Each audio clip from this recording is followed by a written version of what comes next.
Muito boa tarde a todos que estão aqui conosco nesse momento. Vamos iniciar mais um diálogo. Boa tarde também para quem está em casa nos assistindo. Eu sou Caterine Moura, médica, sanitarista, CEO da Abrale. Para quem não me conhece ainda, e aos que conhecem, que bom que vocês vieram prestigiar esse Diálogos em Oncologia, esse bate-papo super especial. Eu vou moderar, então, nessa tarde, esse painel especial, que é, na verdade, um podcast.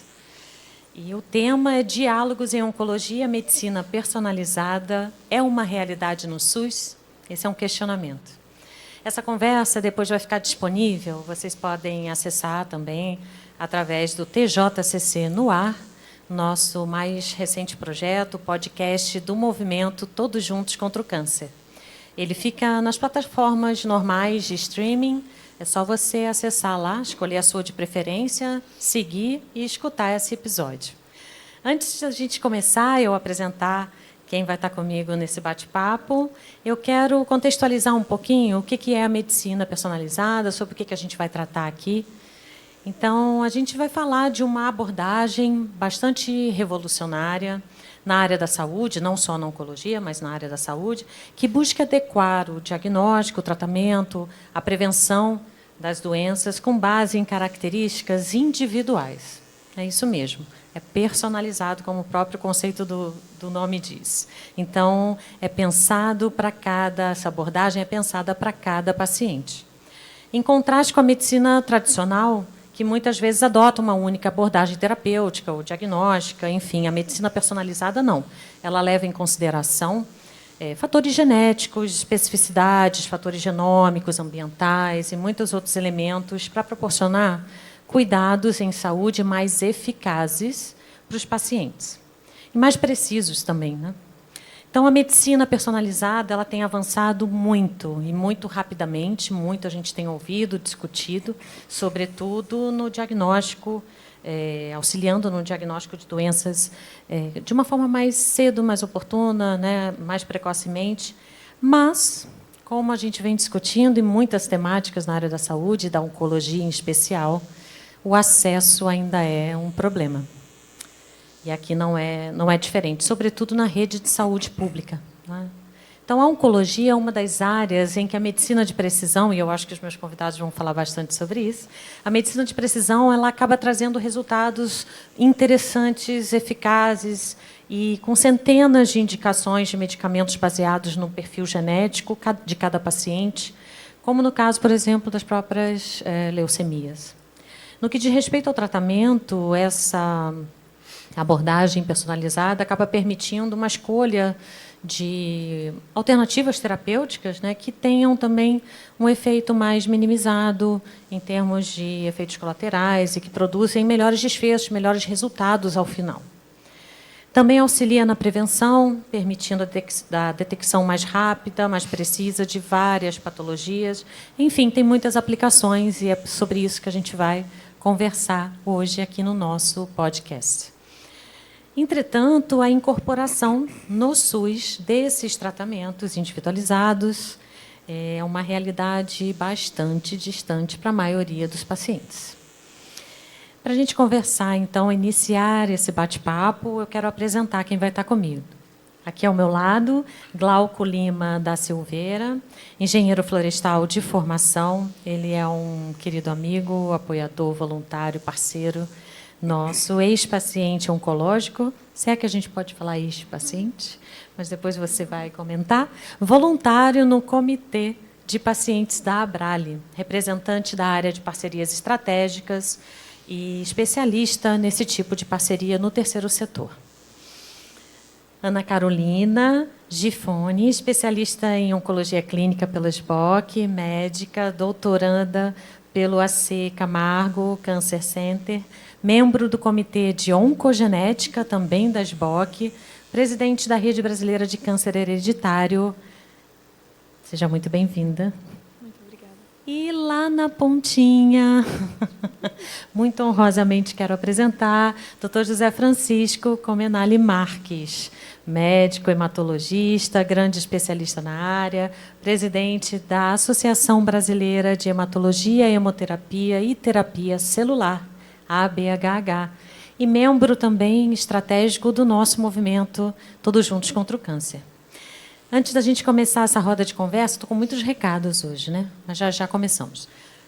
Eu só queria lembrar a vocês que estão aqui na plateia, vocês também podem participar através do QR Code que vai aparecer, ó, já está colocado, enviando suas perguntas, dúvidas, considerações, comentários, o que vocês quiserem direcionar. Se quiser direcionar especificamente para um dos nossos convidados, é só citar pelo nome. Pois bem, vamos começar aqui esse bate-papo e já direciono para você, doutor Marques, uma primeira questão, só para a gente esquentar aqui o debate. A gente sabe, de fato, há uma dificuldade em compreender, né, o conceito do que é a medicina personalizada. As pessoas ainda têm muitas dúvidas, não é uma temática muito comum. Você pode falar para a gente qual é a diferença, por exemplo, entre imunoterapia, medicamentos inovadores, né, terapias inovadoras que a gente discutiu bastante aqui no Congresso esse ano, e a medicina personalizada? Seja bem-vindo. Muito obrigado, Você está bem? Caterine. Estou ótimo. Que bom. Tá? Excelente. E muito feliz por estar aqui. Opa. Tá? Queria cumprimentá-la e agradecer, tá? Em nome da qual cumprimento também o Glauco e a Ana, e todo mundo que está aqui, né, que preferiu não rir e sim aprender, né? Tá? Porque a gente não aprende muito naquela outra sala lá. Aqui a gente pode aprender rindo, tudo ao mesmo tempo, uma experiência completa. E essa pergunta que a Caterine falou, não sei quantos milhões de dólares que vale, né? Porque ela pega toda uma gama de evolução da medicina nos dias de hoje. E é um desafio muito grande, e eu gosto de desafios, né? Quem me conhece aqui, que está na plateia, sabe que eu adoro desafios, de falar para uma plateia eclética, né? Onde você tem diversos profissionais. E o meu grande desafio é não fazer os médicos que estão aqui dormirem, tá? E fazer que todo mundo entenda. Então, é um desafio muito grande isso daí. E, nesse desafio, eu sempre começo do conceito básico. Tá? O que é uma medicina personalizada? E eu vou começar com uma pergunta. Tratar o câncer é fácil? Nossa Senhora, essa eu já respondo. Não. É fácil. Depende. Tratar o câncer é fácil. O difícil é tratar o doente com câncer. É aí que começa o conceito. Tá? Ninguém pode, hoje em dia, mais tratar a doença. A gente tem que tratar o doente. Então, se você quiser uma definição de medicina personalizada, é tratar o doente, não um doente com câncer. Também tem um artigo aí definido para tratá-lo. Porque tratar câncer, gente, já descobriram a cura do câncer, chama fosfoetalonamida. Já está, entendeu? É aquela droga que trata todo tipo de câncer e também trata calo, unha encravada, glaucoma, não é? Então, essa panaceia em relação à fosfoetanolamida é exatamente o contrário do que a gente vai falar hoje aqui. Tá? Então, esse é o conceito de medicina de precisão, de medicina individualizada. E, para começar, para a gente entender um pouquinho essa segunda parte da pergunta, o que é imunoterapia, o que é terapias inovadoras. Tá? Imunoterapia, como o próprio nome diz, é o tratamento através do sistema imunológico. E isso pode ser através de alguma coisa que vai influenciar o nosso sistema imunológico, ou agredir o nosso sistema imunológico, ou alterar o nosso sistema imunológico. Tá? Então, é um tipo de tratamento que surgiu logo, assim, depois das terapias-alvo, que não envolveriam o sistema imunológico, e, em primeiro, veio as terapias citotóxicas, que a gente chama, aquela que destrói células, que a gente chama, erroneamente, de quimioterapia. Quimioterapia, gente, é terapia com química. Todas são. Tá? Só que algumas, na formação dela, tem o produto biológico, tem o produto imunobiológico, tem o produto citogenético, que vai pegar aquela mutaçãozinha que é causadora da doença, e tem aquelas que destroem a célula como um todo, dependendo do ciclo celular. E aqui, Caterina, eu queria pedir uma licencinha para eu explicar um conceito básico de transplante de medula óssea. Por Vamos quê? lá. A hora que eu falar, durante uns 4 minutos, no máximo, sobre o transplante de medula óssea, vocês vão perceber o que é uma quimioterapia citotóxica, o que é uma imunoterapia e o que é uma terapia-alvo.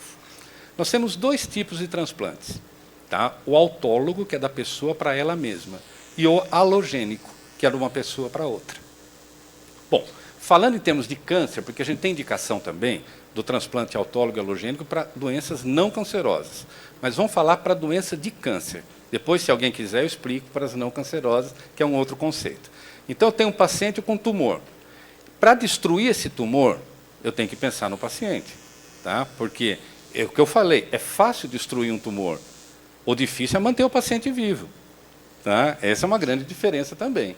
Então, a hora que eu preciso matar um tumor com uma dose mais alta do que o paciente consiga aguentar, então ele vai morrer se eu der uma dose tão grande para matar o tumor dele, o que eu faço? Eu faço um transplante autólogo. Tá? Simplesmente porque a quimioterapia que eu dou, letal, ela vai matar a medula óssea. Ela não vai matar o meu sistema nervoso, porque o sistema nervoso não replica. Ela vai matar a célula que replica. E as células que mais replicam é da medula óssea. Tá?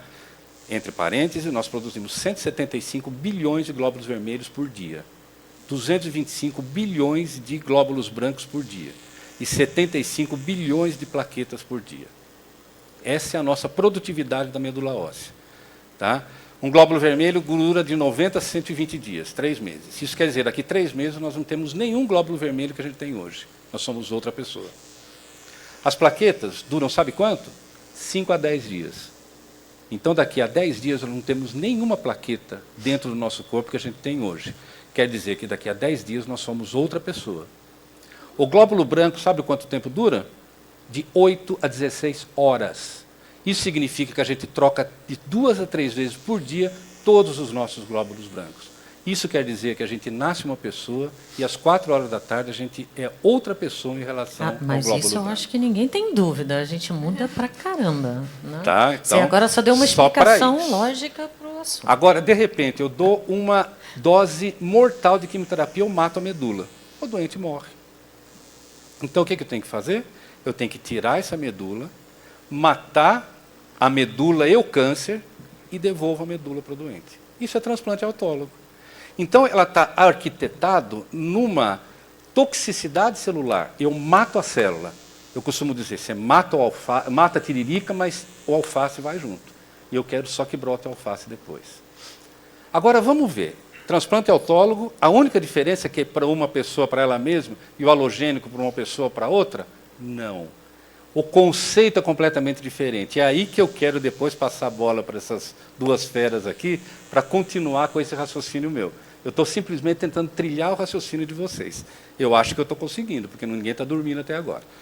O transplante halogênico não é citotóxico.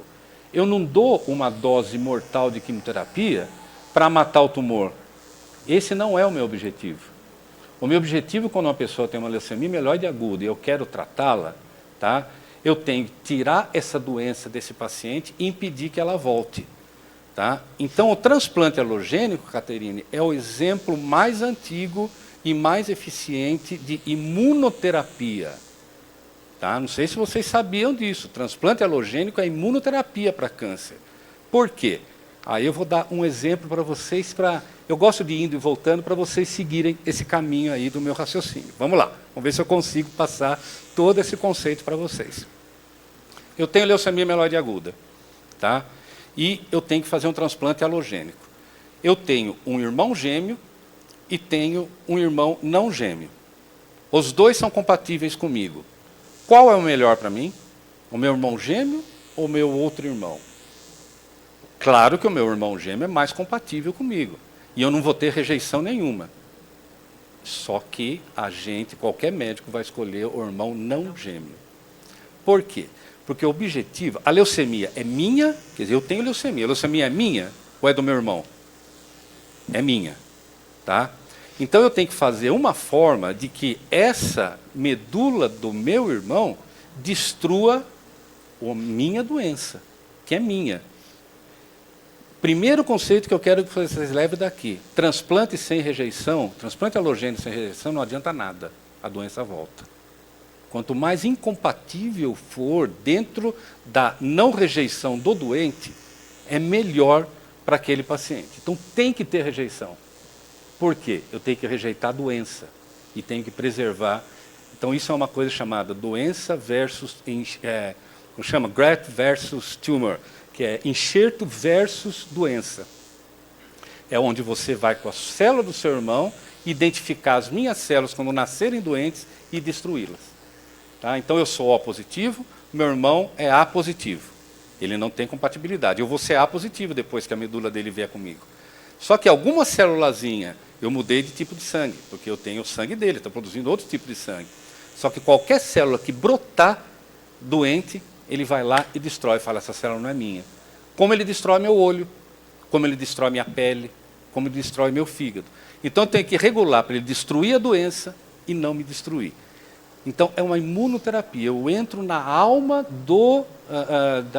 da imunologia, da defesa do paciente. Entendeu? E aí eu faço uma guerra violenta dentro dele. Tá? E quando a gente vai para o mais novo, né, que a gente chama de CAR-T, tá? É uma mistura dos dois. A hora que eu junto a imunologia do halogênico, né, daquele de uma pessoa para outra, com uma característica própria do doente. Então eu tiro a célula do doente, ponho um vírus lá dentro para ele identificar a doença que está causando, devolvo e ele vai varrer todas as células doentes que tem lá e, se Deus quiser, só as células doentes. Então, esse é o primeiro conceito que eu queria passar para vocês, de imunoterapia, citotoxicidade e drogas inovadoras. Olha, em 5 minutos eu aprendi bastante. Não sei se eu lembro da metade, mas eu vou aprendendo. Doutora Ana, deixa eu te convidar para entrar aqui, então, nesse ponto. Né? E aí, voltando ainda para o conceito, um pouquinho para o conceito e também para entender um pouco alguns aspectos relevantes para se considerar uma medicina personalizada. Então, queria te ouvir, assim, fala um pouquinho para a gente, porque a gente deu uma pesquisada, né?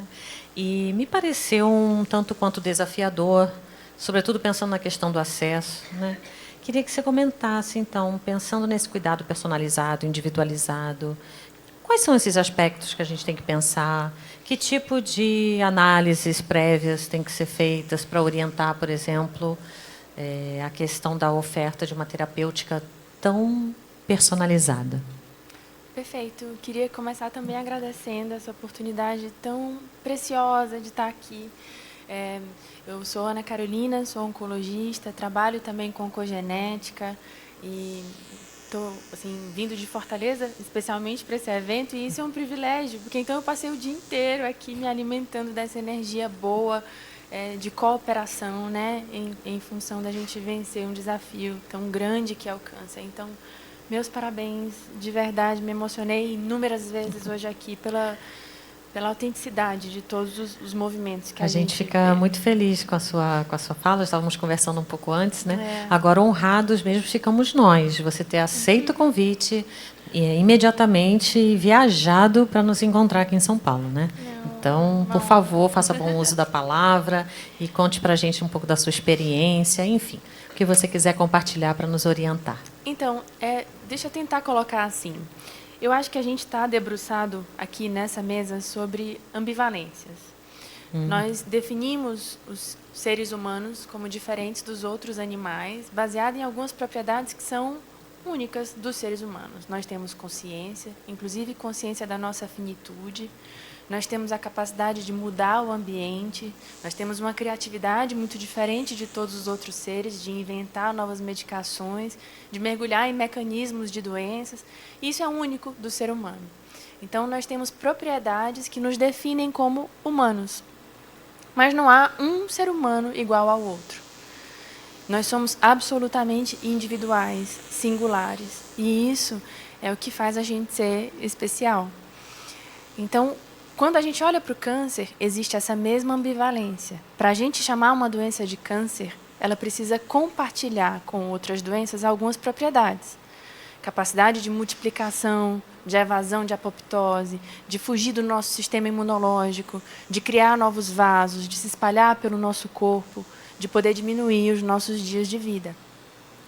Mas nós entendemos que todos os cânceres são diferentes uns dos outros.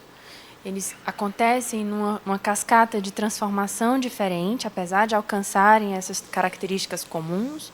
E nós precisamos, para tratar de uma forma eficiente, compreender como é que essa cascata e interferir em cada oportunidade de tratamento.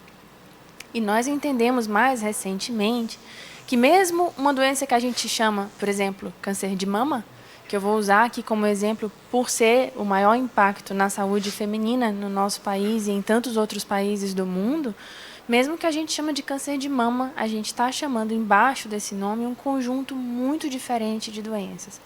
E foi compreender isso o pontapé inicial para a gente ser capaz de mudar desfechos de uma forma muito mais importante e contundente do que antes a gente fazia, tratando todos os pacientes de uma forma semelhante.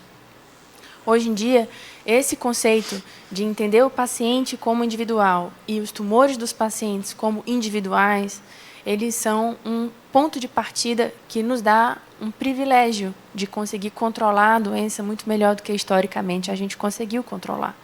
E a gente hoje explora esses caminhos por várias vias. Então, se a gente for pensar no sistema completo, a gente deve começar na prevenção. E a gente sabe que existem algumas oportunidades de prevenção que são extremamente importantes no sentido de desviar do caminho de um tumor e de diminuir mortalidade por câncer.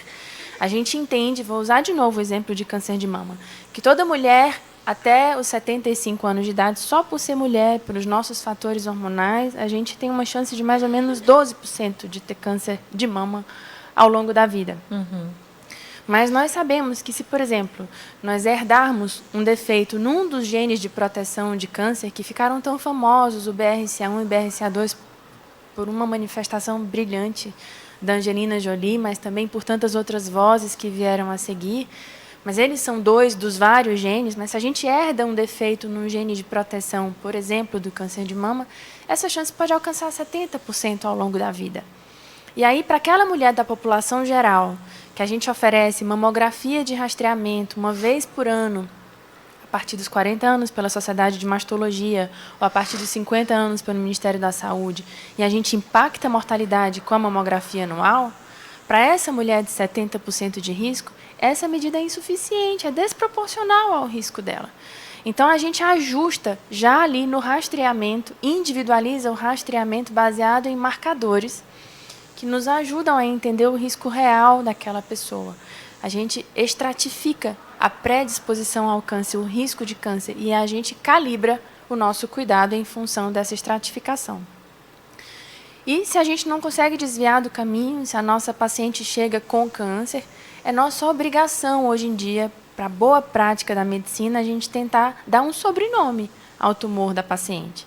Não basta mais, hoje em dia, a gente chamar de câncer de mama, ou de câncer de intestino, ou de câncer de pulmão. Nós precisamos individualizar esse tumor, porque é assim que a gente vai entender qual é a via mais eficiente de tratamento. E é a oncogenética que nos ajuda a percorrer esse caminho. A oncogenética é esse casamento da oncologia com a genética, dedicado a pacientes com predisposição ao câncer. Essa parte que dedica a entender melhor a biologia dos tumores é a genômica. Já não tem muito a ver com a predisposição, embora hoje haja uma interseção, mas aqui a gente entender a assinatura genômica do tumor já não é obrigatoriamente da área da oncogenética. É Perfeito. Já da prática da oncologia clínica mesmo. E aí daí que vem, por exemplo, um câncer de mama, às vezes a gente faz hormonioterapia. Para uma outra paciente, a gente faz uma terapia anti-HER2. Para uma outra paciente, a gente faz imunoterapia. E são caminhos diferentes de tratamento, porque são doenças diferentes, em pacientes diferentes. É isso que a gente chama de medicina personalizada. Nossa, ficou muito mais fácil entender, sinceramente. Gostei muito que você conseguiu explicar o conceito da gestão do risco, né? Primeiro do entendimento, mapeamento, identificação do risco, que ele também é singular para cada pessoa. E depois como isso auxilia no processo do cuidado, enfim, fez muito mais sentido, acho que ficou claro para quem está ouvindo também. Agora, não tem nada parecido ou melhor do que a gente ouvir a voz de alguém que passou pela experiência, não é? De receber, e é por isso que você foi convidado, viu, Cláudio? Para você contar para a gente a sua trajetória, a experiência do paciente diante de uma medicina, de um tratamento personalizado. Então, conta para a gente, depois a gente vai rodar de novo para ouvir mais conceitos, aplicações, e eu tenho mais duvidazinhas que quem tiver pode direcionar também, viu, pessoal? Já bem-vindo, Glauco. Obrigado. Boa tarde a todos. Eu vou contar uma historinha que eu gosto de conversar bastante, sabe? Mas de forma leve. Eu sou um dos primeiros pacientes no Brasil a fazer imunoterapia para câncer no sistema linfático. Eu fiquei quase 7 meses numa cama, mas não fiquem tristes, porque eu sou muito feliz e realizado e tenho sucesso na minha vida hoje em tudo que eu faço. Eu falo isso porque, quando eu me apresento nas reuniões, eu trago as grandes empresas farmacêuticas para apoiar os projetos da Abralia, esse congresso. E eu sou engenheiro florestal de formação, eu sou mestre em transporte e logística florestal. E eu queria essa pausa para falar, nesse momento, que a Mirula Stigl, ela era muito amiga e paciente, né? Vocês todos, eu acho que conheceram ela. E ela me chamava carinhosamente de Zé Colmeia. Vocês sabem quem foi o Zé Colmeia. E ela falava assim, o Glauco é o Zé Colmeia, que o Zé Colmeia é o único engenheiro florestal que eu conheço. Falei assim, Mirula, o Zé Colmeia não era engenheiro florestal, ele era guarda florestal, mas tudo bem, não tem problema, ele era da área. Então, assim, o que acontece? Eu aprendi desde cedo, eu tive uma vida bem assim, sabe, eu sempre fui avante na minha vida, esforçado. Eu estudei em escola pública, eu passei em escola federal. Eu sempre aprendi na minha vida que o conhecimento não tem dono. Então, quando o Dr. Marques, a doutora Ana Carolina, apresentado pela nossa CEO, começou a falar, a gente aqui na frente fica assim preocupado com o que vai falar, né? Eu abandonei tudo e fiquei assistindo a aula que eles estavam dando.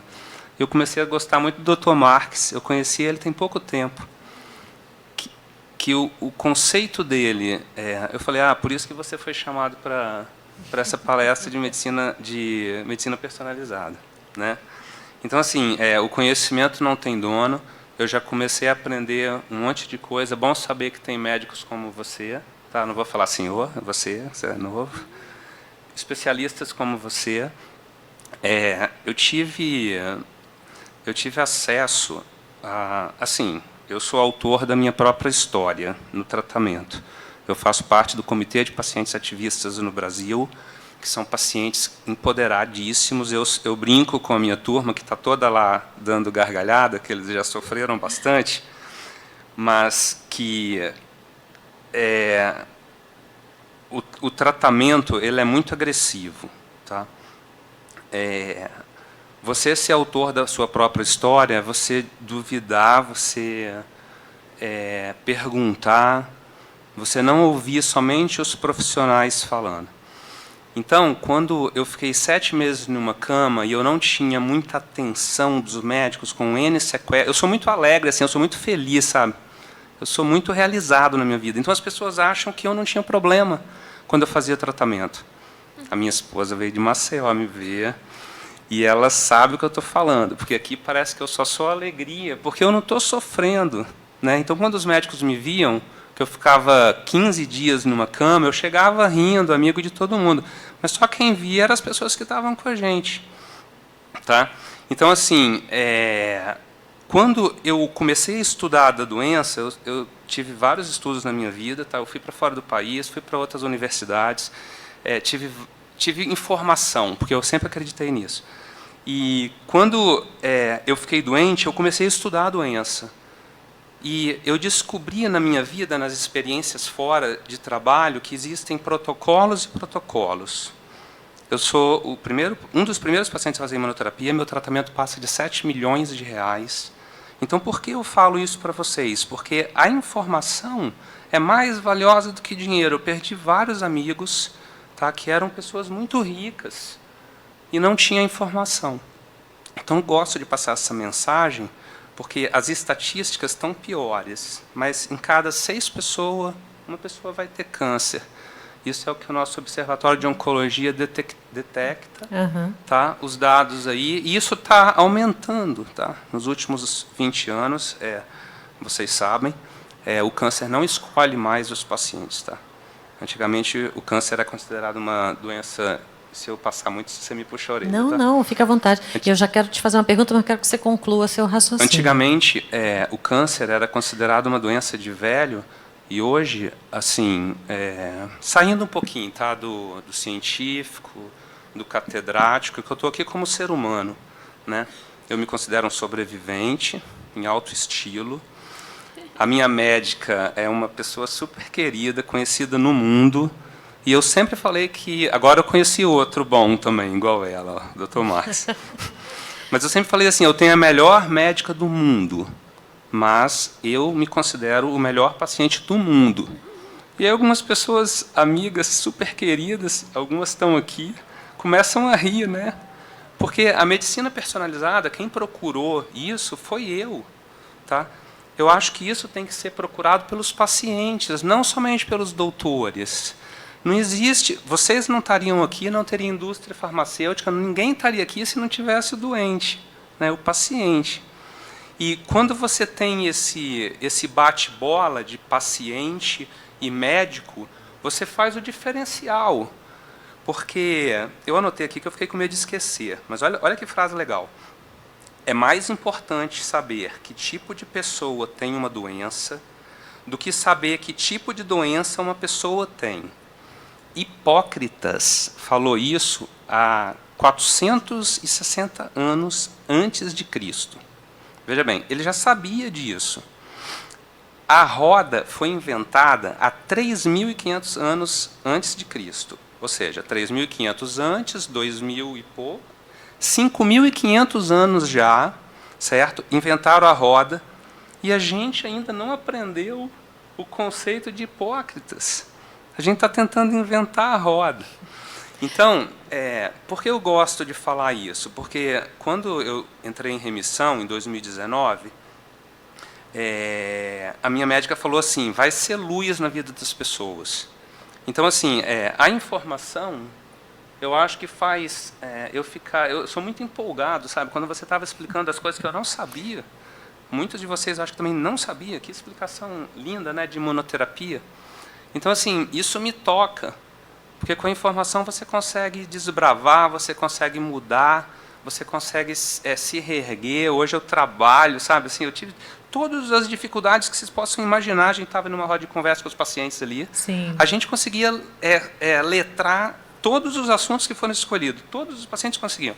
Mercado de trabalho, relacionamento, autoestima, tudo a gente sabe falar, porque a gente viveu isso na pele. Tá? Bom... Glauco, você me permite eu entrar? Claro. Deixa eu entrar aí um pouquinho, porque acho que a sua fala é muito interessante, traz a perspectiva da relevância da informação, né?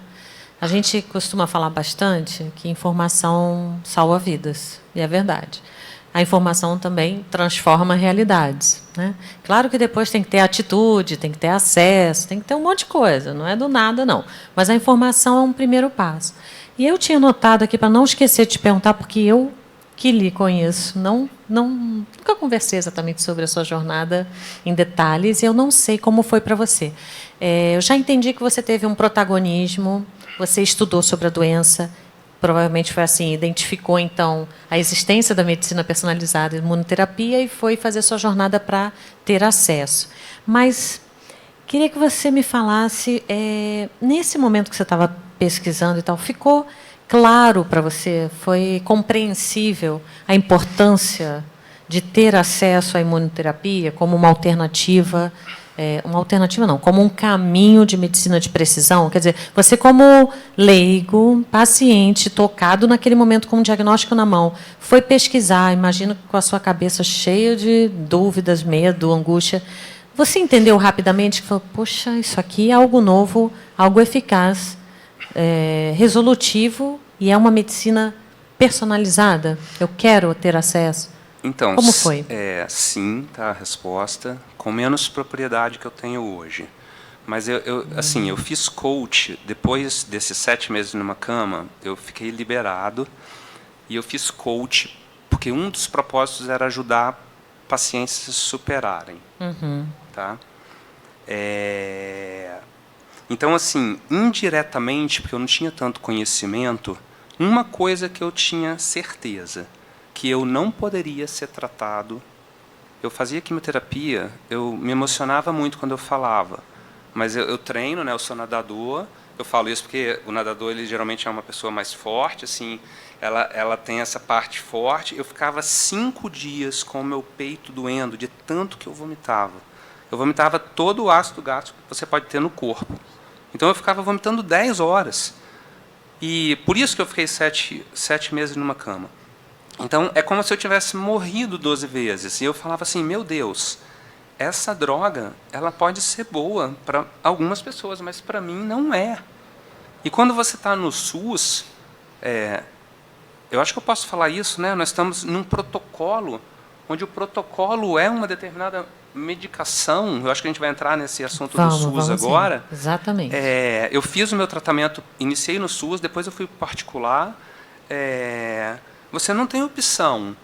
Então, eu sempre fui muito corajoso, né, na minha vida. E aí, quando eu fiz o PET scan é o meu exame. O PET scan é o exame mais moderno no mundo para estadiamento.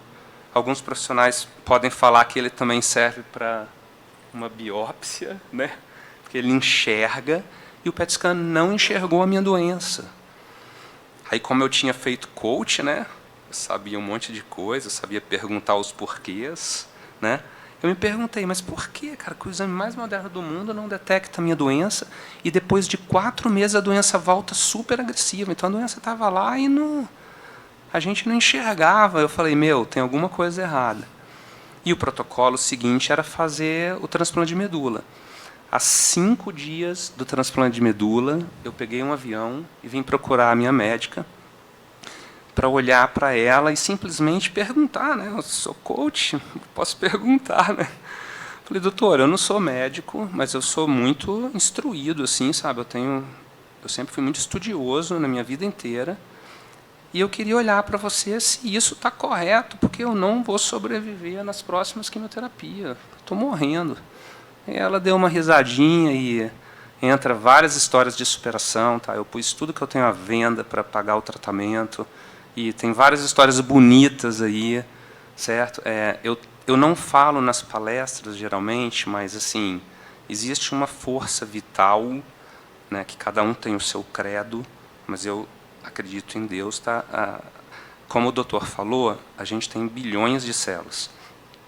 Quando você pensa que você tem bilhões de células cancerígenas no seu corpo, e você acha que só as medicinas da vida, personalizada, imunoterapia, CAR-T, vai te salvar, né? Você começa a falar assim, meu Deus, cara, quase que impossível. Então, eu tenho uma luz interna, sabe? Uma fé, um pensamento reto hoje, 100%, graças a Deus, e que isso me deu forças para continuar a caminhada. Eu tenho que falar um outro detalhe. Em 2020, eu me casei novamente, minha esposa está aí, eu moro em Maceió hoje. Eu sou muito feliz. Tá? Assim, eu falo isso porque a nossa vida, quem teve câncer, é muito difícil voltar para o mercado de trabalho, até relacionamento. Eu estava numa reunião com as farmacêuticas e a pessoa falou bem assim, Glauco, você casou com uma paciente? Né? Queremos saber, você casou com uma paciente? Ela com uma médica? Ela não. tem paciência, mas ela está ali. Ó, levanta a mão, meu amor, para todo mundo te ver. Ela tem paciência comigo, mas ela não é paciente. Isso eu tenho certeza. Então, o que acontece? Tem uma história aí legal também. Em 2020, eu acho que foi por causa de toda a vida que eu tive, de estresse, sabe? de alimentação, de dormir pouco. Eu mudei tudo, eu repaginei a minha vida, tá? Mudei de profissão, mudei meus hábitos, tá? E eu fui diagnosticado com um segundo câncer de linfoma de não-Hodgkin de células B, só que eu, né, sempre fui estudioso. Eu estudei bastante física quando era garoto, eu até já dei aula. Quando eu trouxe uma empresa de radioterapia, ela até ajudou a gente nesse patrocínio, que é a Varem e a Servier, eu queria até agradecer a vocês. Eu comecei a assistir as entrevistas de radioterapia nacional e internacional para trazer eles para cá, tá, para entender. E eu comecei a entender da radioterapia. Quando eu tive esse diagnóstico desse linfoma de não-Hodgkin, que é um linfoma teoricamente simples de ser tratado, o protocolo desse linfoma era watch and waiting. Olhe e fique esperando. E aí eu falei com a minha médica, doutora, a gente nada de watch and waiting. Nós vamos fazer uma rádio, né, localizada. Nós temos uma medicina avançada hoje, né, localizada no tumor, para a gente eliminar isso. Então, assim, eu estava quase esquecendo, mas além da imunoterapia, eu também incentivei a minha médica a gente fazer uma rádio localizada, que a maioria dos pacientes oncológicos do mundo precisa fazer e pode ser curativo. E aí é um pouquinho da história que eu tinha para falar. Eu poderia ficar aqui umas 3 horas te ouvindo, até porque você faz uma narrativa interessante, emocionante, e com suspense, né? Você vai soltando aos poucos, né, momentos importantes da sua trajetória e do cuidado. Mas como você falou do SUS, você falou também da sua transição, né? Começou a tratar no SUS, transicionou para o sistema privado, enfim, todo o seu empenho, esforço para poder subsidiar seu tratamento. Eu queria emendar, então, numa pergunta, tanto para a doutora Ana como o doutor Marques.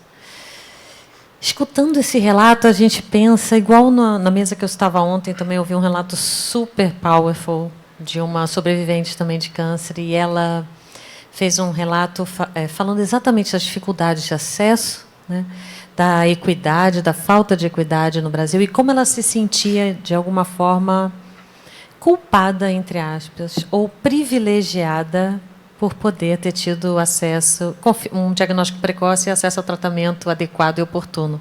E não foi no SUS. Então, queria ouvir de vocês, pensando na evolução, né, das alternativas terapêuticas, pensando em medicina personalizada, pensando em aplicação dessa medicina individualizada também para prevenção, pensando no papel da oncogenética, marcadores, biomarcadores, genômica, tudo isso que perpassa o nosso debate hoje. Será que isso um dia vai ser uma realidade fluida, acessível para todos que precisam no âmbito do SUS, né? Será que a gente pode ampliar acesso? Pensar que, de fato, a gente vai começar a falar mais sobre medicina personalizada com pacientes que estão dependentes da rede assistencial pública de saúde no Brasil? O que o senhor acha? Qual é a visão de vocês? Começa quem desejar. Aqui é tudo free. Freestyle. Não, pode começar. Bom, gente, o meu conceito em relação a isso talvez choque as pessoas de alguma maneira, tá? Porque eu acho que a medicina individualizada não é um aspecto qualitativo, não é sim e não, é quantitativo. E não tem um limite para a gente dizer de quando ela é individualizada e quando ela deixa de ser. Então, com esse preâmbulo aí, tá, eu vou falar para vocês. O SUS realmente é pior do que a saúde suplementar no Brasil? Não, não é. Há 2 meses atrás eu passei em Luxemburgo, tá? E a hora que eu cheguei em Luxemburgo, num hotel lá, eles falaram: opa, seja bem-vindo ao nosso país, aqui todo o transporte público é de graça. Você pode entrar em qualquer trem, qualquer ônibus, qualquer bonde, qualquer elevador, é tudo de graça. O governo dá isso para vocês. E eu falei: puxa vida, que país evoluído. Esse país é maravilhoso, gente. Eu entrava no trenzinho, saía do trenzinho, todo mundo, ninguém pagava nada. Até que eu fui comprar um chocolate e perguntei para uma menininha que era portuguesa, né? Eu não falo luxemburguês, né? Tá?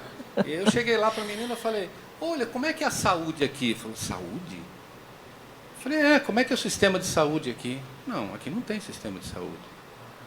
Tá? O governo paga o transporte, mas a saúde não. E se você tiver uma doença, o que que faz? Ah, eu tenho que guardar um dinheiro para fazer um seguro. Aí eu, vou supor, eu faço um plano de $200 mil, por exemplo, 200 mil euros. Tá? O que passa disso, eu paro de tratar. Eles não continuam o tratamento. Aí eu virei e falei, peraí, qual país é mais evoluído? Um que paga ônibus e elevador e trenzinho para as pessoas? Ou um país que dá, entre aspas, de graça, uma saúde pública, tá, para 175 milhões de pessoas? Sabe quantas pessoas tem no país de Luxemburgo? Vocês imaginam? 620 mil. Na capital tem 166 mil, a capital de Luxemburgo. Tá? Aqui nós temos 175 milhões de pessoas no SUS. Então, o SUS, para mim, é o maior e talvez o melhor sistema de saúde pública que existe. Porque, se você for falar, o SUS não cobre isso, o SUS não cobre aquilo, todo esse tipo de coisa, mas de 175 milhões, vamos supor que o SUS consiga atender com qualidade 30 milhões de pessoas. É pouco? É pouco. Né? São 30 milhões de pessoas tendo tratamento de qualidade. O que a gente não tem é uma gestão que consiga tratar os 175 milhões de pessoas. E eu vou dar 3 exemplos muito rapidinho aqui do que é o SUS. Por favor. Gente, tá? Como a Ana falou, com uma sabedoria que eu peguei esse conceito aí, vou usar isso daí, viu? Essas coisas dela. Tá? Existe leucemia? Existe, mas eu tenho que saber o quê. Tá? Aí eu tenho que falar que é mieloide, viu, Ana? É suficiente? Não. Eu tenho que falar que é mieloide aguda. Ainda é suficiente? Não. Eu tenho que saber se é M1, M2, M3, M4, M5. Aí tem alguns tipos diferentes quando o tratamento é completamente diferente. Isso é suficiente? Não. Eu tenho que saber se o paciente tem insuficiência cardíaca. Eu tenho que saber se ele tem diabetes, se ele tem hipertensão. Mas vamos voltar só na LMA, por exemplo. Tá? LMA M3. A leucemia mieloide aguda, ela tem uma taxa de sobrevida de menos de 40% em 5 anos. Com o transplante, isso aumentou para 60%, 65%. A leucemia mieloide aguda M3, que tem uma translocação específica, a cura dela está acima de 90% por causa de um remédio alvo da medicina como chama? Personalizada, chamado ácido transretinóico, o ATRA. Acho que vocês já ouviram falar disso. Então, o ATRA é um comprimido que salva mais de 90% de uma doença onde, se você não tratar, você morre em 1 semana e, no máximo, 40% sem transplante. Por causa desse tipo. Então, sorte de quem tem a LMA M3. Tá? Eu tratei, né, eu me aposentei em 2019 do SUS, que eu trabalhei na Unicamp por 33 anos, e hoje eu faço privado, mas eu sempre fiz privado junto, porque eu sempre quis ter essa noção de como a gente poder equilibrar os dois. E eu sempre tratei com ácido transretinóico no SUS. Tá? Isso aí está disponível no SUS há muito tempo, há mais de 20 anos, que a gente trata a leucemia mieloide aguda M3 com ácido transretinóico no SUS. Tá? E no privado, como é que é? Tá? Geralmente, tá, a gente trata com ácido transretinóico, tudo esse tipo de... Até que eu recebi na BHH uma demanda de uma paciente, tá, no ABC, falando que um convênio do ABC negou o ATRA para ela. Negou. Falou que não estava no rol da ANS, porque é remédio via oral. Só que, gente, espera aí. Se eu não der o ATRA para essa paciente, a chance dela de sobrevida é 40% em 5 anos. 60% dela morrer. Tá? Aí nós vamos estudar um pouquinho o que está acontecendo. Tá? Como é um remédio barato, tá? O que acontece? A PAC do SUS consegue custear. Porque o SUS não é pelo remédio, é pela PAC. Entendeu? Tem alguns remédios que é ligado tudo. Mas então, a PAC para tratar uma LMA, tá? Você sobra um dinheirinho que você compra o ácido transretinóico e dá para o doente e ele se salva. Tá? Só que, legalmente, o plano de saúde não é obrigado a dar o ATRA. E o doente não pode comprar, porque é um remédio de uso restrito, porque dá aborto, dá alteração genética, dá defeitos, tudo, porque é um remédio que é teratogênico. Então, para tratar a LMA M3 hoje é muito melhor no SUS. 2 exemplos muito rapidinhos. Onde começou o transplante? Hein, Renatão? No SUS ou no privado? No SUS. Todos os pacientes de convênio iam para o SUS para tratar. Vocês lembram disso? Por 5 anos, a gente tem um tratamento, tá, revolucionário, que é o inibidor de tirosina quinase para leucemia mieloide crônica. Tá? Hoje, os pacientes... Sabe como é que morre o paciente de leucemia mieloide crônica hoje? Não morre. Não sabe? De outra Com 95 anos, atropelado, andando de bicicleta. É assim que eles morrem. Morrem de outras causas, né? Oi? Morrem de outras causas. Exatamente. O que eu quero dizer é o seguinte, a curva de sobrevida de um paciente com leucemia mieloide crônica hoje é igual à da população normal. A pessoas normais, não que os cânceres não são normais, mas igual a pessoa que não tem leucemia.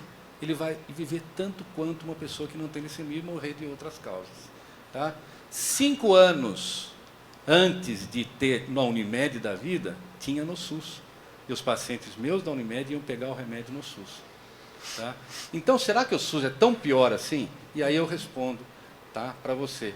Nunca nós vamos conseguir dar tudo para todos. Já tivemos esse debate algumas vezes, né? Você A gente está viu, né? bem alinhado com esse Mas nós posicionamento. não podemos não dar nada para ninguém. Total. Então, nesse equilíbrio que a gente tem que pensar na sustentabilidade do sistema de saúde. Porque se hoje eu quiser tratar com todas as drogas inovadoras, que é essa a sua pergunta, ou a doença dele, o linfoma dele, tá? Que você falou que você teve linfoma, eu posso falar.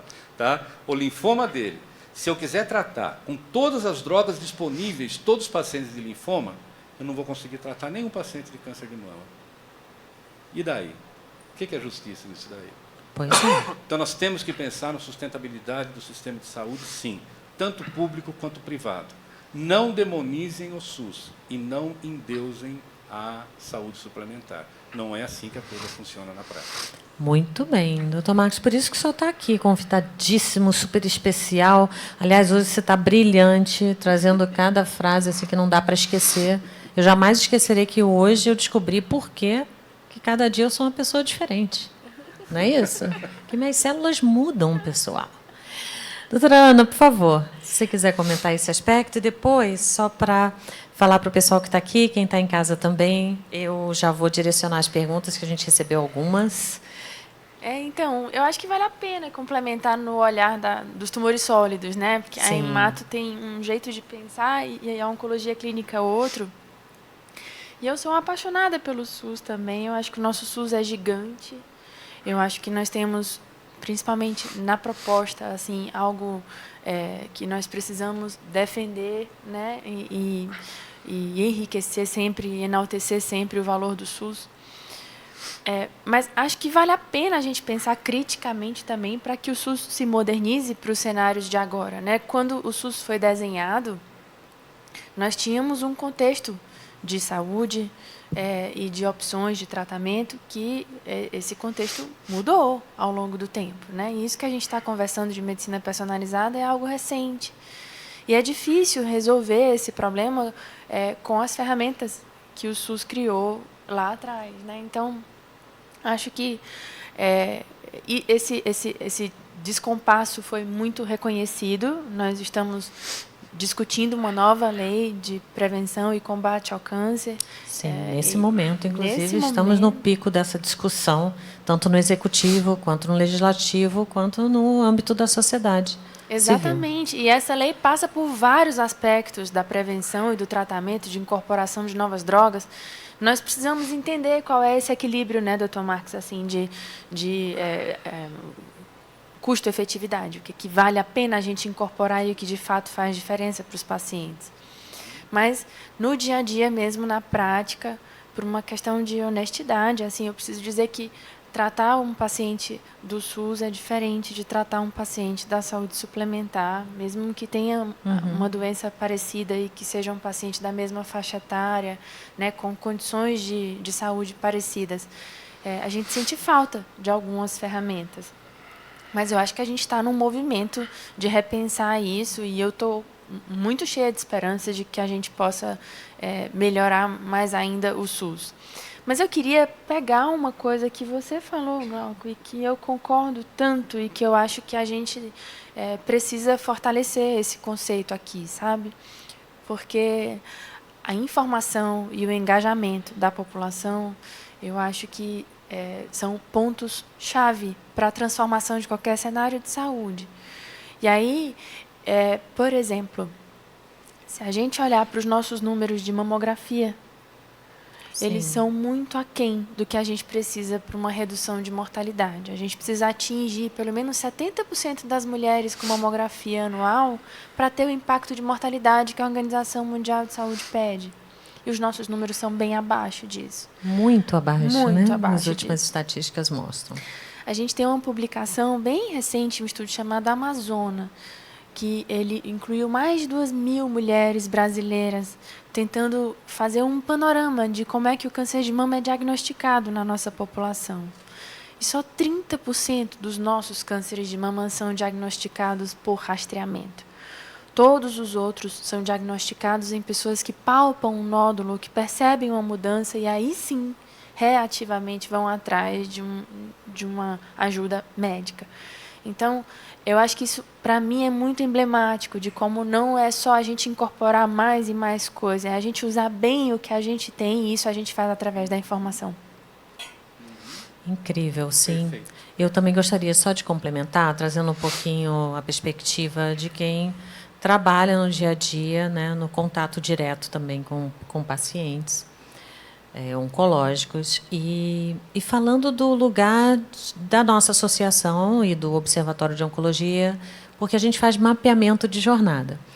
Quando a gente apresenta, né, o resultado desse mapeamento, sob a perspectiva do paciente, aí são informações quantitativas, qualitativas, de satisfação da própria jornada, da experiência do paciente. É um combinado de dados que a gente coleta e consegue fazer um mapeamento dessa jornada. A gente sempre faz, considerando alguns critérios de análise, e um deles, porque nos interessa mapear também as realidades, saber se elas são distintas ou não, e onde são os gargalos, é olhar de onde vem esse paciente, aonde ele está fazendo o seu tratamento, né? Se é no SUS, se é na saúde suplementar, se é uma combinação, enfim.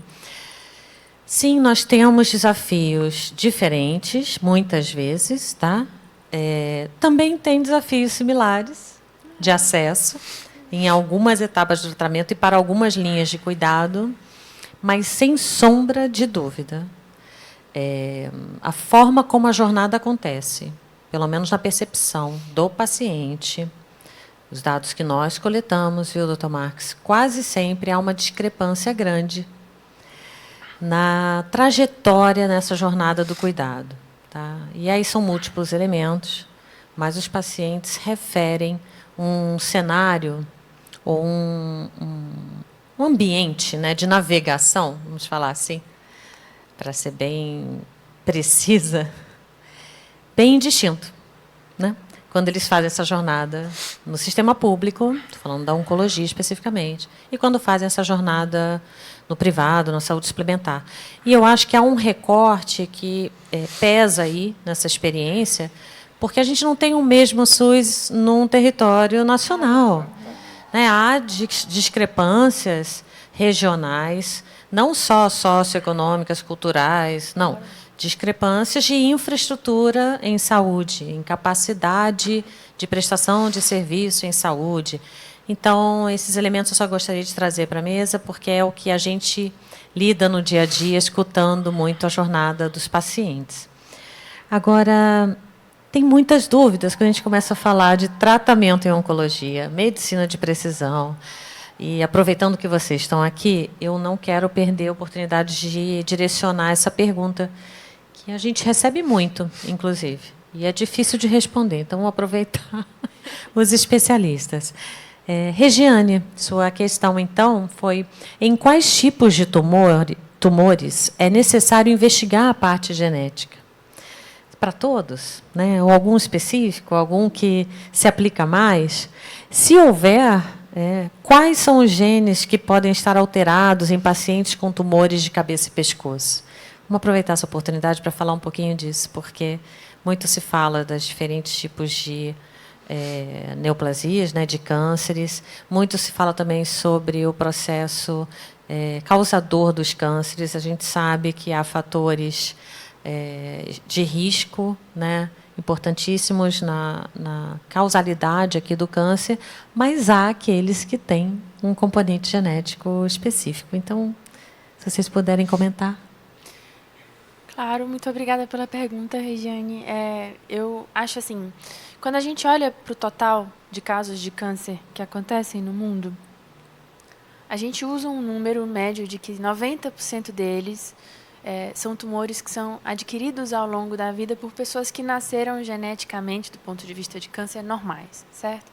Esses tumores se desenvolvem naquela pessoa por alterações genéticas adquiridas pelo estilo de vida, tabagismo, álcool, sedentarismo, obesidade, radiação, alimentos que a gente nem sabe nomear ainda, comportamento de risco, né? Às vezes até pelo próprio acaso. O acaso é um grande causador de tumor. A cada multiplicação celular nossa, a gente transcreve um código de barras imenso e erros espontâneos acontecem também. Então, isso é a maior parte dos tumores. Mas nós sabemos que 10%, em geral, dos cânceres acontecem em pessoas que herdam uma predisposição ao desenvolvimento de câncer. E esse percentual, que é claro, difere um pouco de um tumor para outro, é 10% no geral, mas ovário, por exemplo, 25%, né?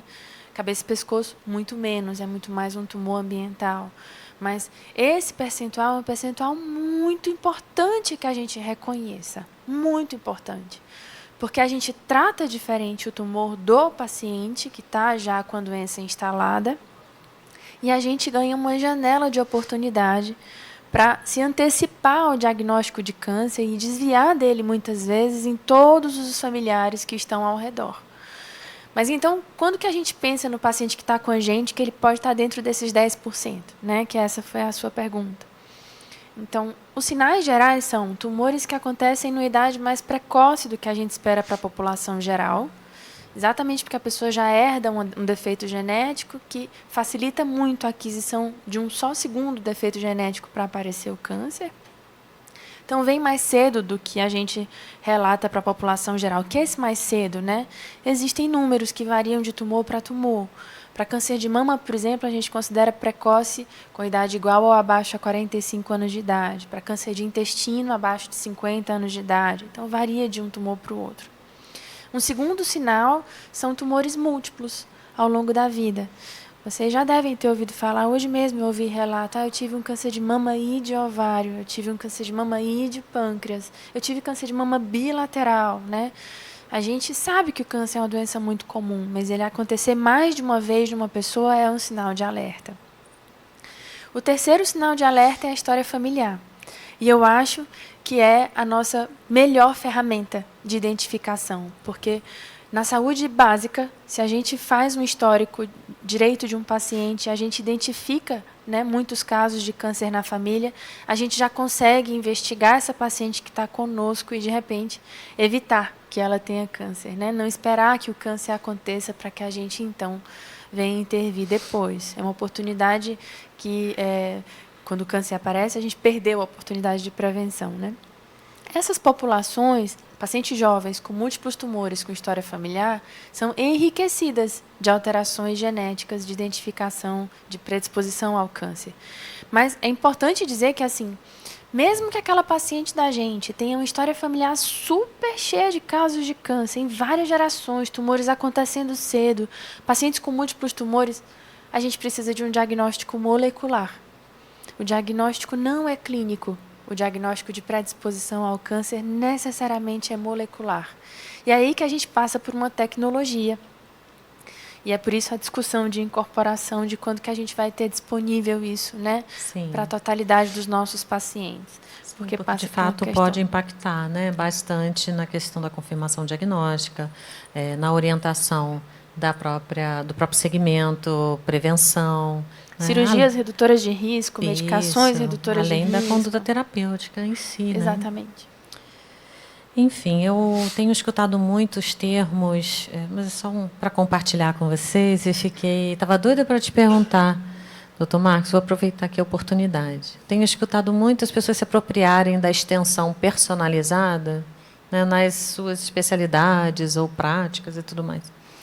E eu escutei outro dia um debate muito rápido, na verdade, eu escutei uma conversa de especialistas e guardei.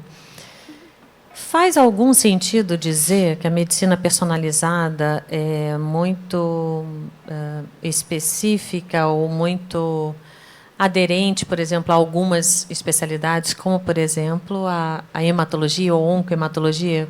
Eu escutei o termo hematologista de precisão, hematologia de precisão. Mas já escutei atrelado a outras especialidades também, viu? Está virando trend, né? Modinha. Mas o que você acha isso? Você vai se tornar, já se tornou, está se tornando um hematologista de precisão? Eu vou Que responder é isso? com uma palavra só. Isso aí é pleonasmo. Muito obrigada.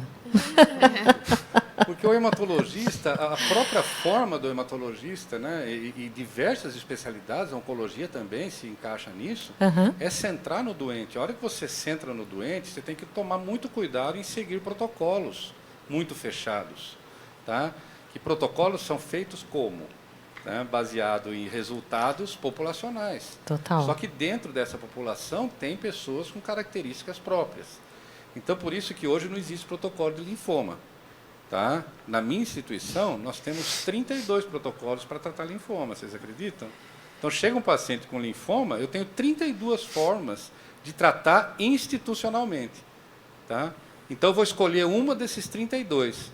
Agora, em menos de 20%, viu, Ana? A gente segue o protocolo ipsis literis, a gente sempre muda no caminho. Então, veja bem, isso é medicina personalizada, mas isso desde a época que eu era cabeludo. Desde anteontem, né? Eu acho, assim, só para complementar, Sim, acho que por por isso que favor. gera algum conflito, assim, porque é um termo muito genérico, né? Assim, Exatamente. na verdade, a medicina deve ser sempre personalizada. Deve. Tem que Mas- ser centrada na Claro. pessoa. Tem como ser diferente? Mas o que a gente fala, assim, dessa era moderna de medicina personalizada é especificamente referente a gente guiar uma escolha de conduta ou de escolha de medicamento baseado num biomarcador. Perfeito. Né? E aí esse biomarcador pode estar no paciente ou pode estar no tumor do paciente, mas isso é o que ficou conhecido mais recentemente como medicina de precisão. Né?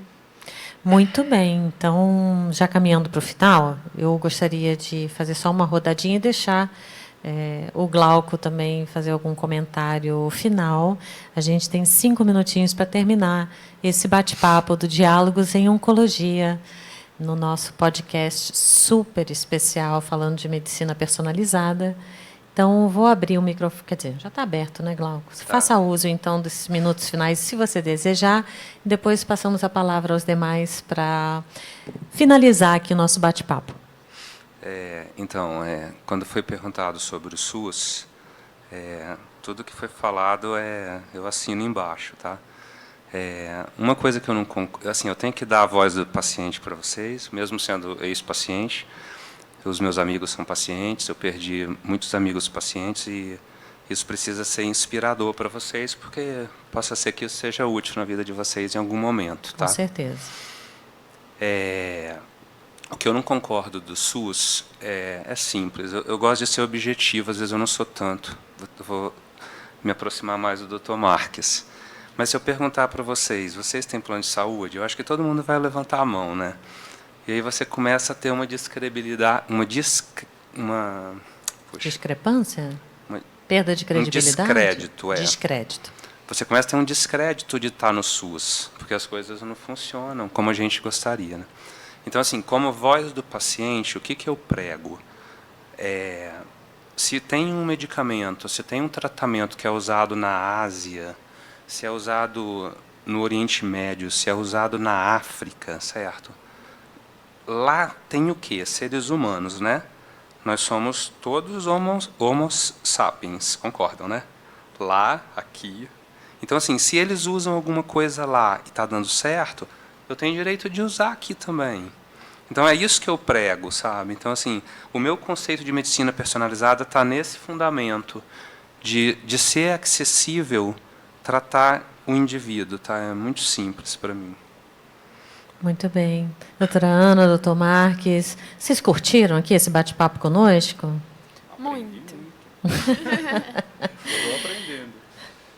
Na realidade, né, o que eu gostaria de tocar, o assunto é o seguinte, a medicina personalizada, nesse conceito de individualidade, lógico que quanto mais opções a gente tiver, mais especializado, mais individualizado você vai ter. Claro. E o SUS tem um leque menor do que existe na saúde suplementar, e a nossa saúde suplementar tem um leque menor do que existe em diversos países, né? A gente vê drogas que ficaram 10 anos na frente na Argentina e não tinha aqui. Sim. A lenalidomida, por exemplo, tá? E foi difícil para a gente introduzir. Então, claro que... mas eu tenho que analisar, viu, Glauco? Isso é uma boa reflexão que você fez, porque a gente tem que analisar em termos universais. Quer dizer, é diferente você ter um X de dinheiro para tratar 45 milhões de pessoas, tá? E 1/3 desse dinheiro para tratar 175 milhões. É claro que vai ter diferença na navegação, todo esse tipo de coisa. Então, o que eu acho que falta no SUS, né, na realidade, os pilares do SUS, que é integralidade, universalidade e equidade, entendeu? O que falta é gestão. Não sei se falta tanto dinheiro assim, tá? Porque o desperdício de dinheiro também é enorme. Isso dialoga com o resultado da pesquisa que nós apresentamos aqui no TJCC na abertura. Exatamente. Um dos achados, resgatando para quem não viu, depois pode avaliar lá, achar lá no YouTube e rever. Um dos achados da pesquisa foi exatamente esse. Exatamente. 20%, né, distribuídos entre outros fatores, mas o primeiro fator, o mais citado, o mais votado pelos entrevistados especialistas, quando a gente perguntou, né, qual era o grande problema, o grande entrave para a questão do acesso, e a informação foi essa. Então, existe, de fato, muita ineficiência na gestão do SUS, e isso impacta na questão da alocação, aplicação dos recursos públicos destinados para a saúde. Então, a pergunta que não quer calar é o seguinte: existe medicina de precisão ou medicina individualizada no SUS? Sim, existe. Mas, lógico, muito menos que na saúde suplementar. Tá? E mesmo na saúde suplementar, a gente tem uma limitação muito grande em fazer tudo isso que a Ana falou e que os pacientes precisam, desejam e merecem. Eu posso só fazer um gancho rápido? Claro. O que eu usei no SUS foi a mesma coisa que eu usei na saúde suplementar. Então, assim, sabe, defendendo a sua fala, tá? Eu só quis pontuar em relação ao que eu acho das nossas decisões, entendeu? Se os nossos políticos não tivessem plano de saúde, eu acho que as coisas estariam melhor. É só isso, sabe? Uma coisa simples, mas não tem diferença nenhuma. O protocolo utilizado é mundialmente, né? Não é? Tá? Doutora Ana, suas palavrinhas finais? Minha palavra final é que a gente torça para a gente ter uma população cada vez mais engajada e mais informada, e que a gente debruce mais dos recursos, da nossa energia para diagnóstico precoce, que eu acho que é onde a gente vai conseguir. Essa é a chave, né? Diagnóstico precoce. Prevenção, promoção, prevenção, diagnóstico precoce. Bom, com isso eu quero agradecer muitíssimo a paciência, a audiência, as perguntas enviadas, a presença de vocês três, Glauco, doutora Ana, doutor Marques. Dizer que... agradecer também quem ficou em casa até agora, escutando a gente. Muito obrigada, e foi muito importante ter vocês aqui, contribuindo de alguma maneira com as questões, né? O próprio direcionamento do debate, eu omiti aqui algumas perguntas para a gente ter mais tempo de escuta das experiências pessoais, tanto no âmbito da clínica, da gestão do sistema e da experiência do paciente com o Glauco. Então, esse podcast sobre medicina personalizada também vai ficar disponível, vocês podem acessar depois nas plataformas e seguir a gente no TJCC no ar, o nosso mais novo projeto podcast do movimento. Nosso segundo dia do 10º Congresso Todos Juntos contra o Câncer fica por aqui. Não fiquem tristes, porque amanhã tem mais. Eu vou voltar aqui nesse mesmo local, horário. Vejo vocês. Aos nossos palestrantes, obrigada. E amanhã, 9 horas. Esperamos por todos. Tchau, tchau. Obrigada.